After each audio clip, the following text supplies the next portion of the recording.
આપણે ઉંબાડિયું બનાવવા માટે કંબળીઓને કલર લેવા ખેતરમાં ઉપડી ગયા છે, ત્યાંથી કાપીને લાવ્યાને સ્કૂટી પર મૂકી દીધું છે.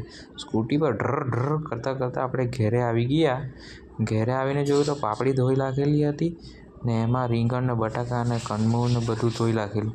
મરચાં પીસી કાઢ્યા અને એક બાજુ આદું ને લસણ ને બધું જીજો બેન ને અમે બધા થઈને એક સરખું કરી નાખ્યું.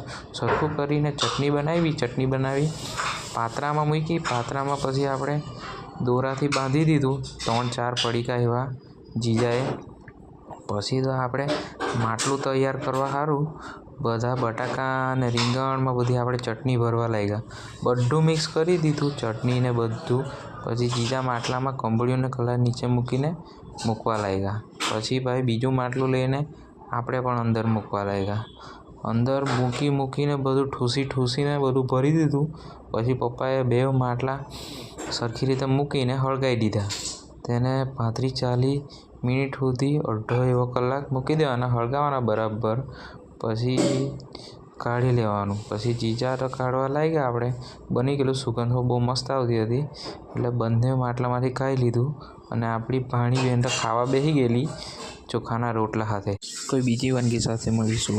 ચાલો બાય.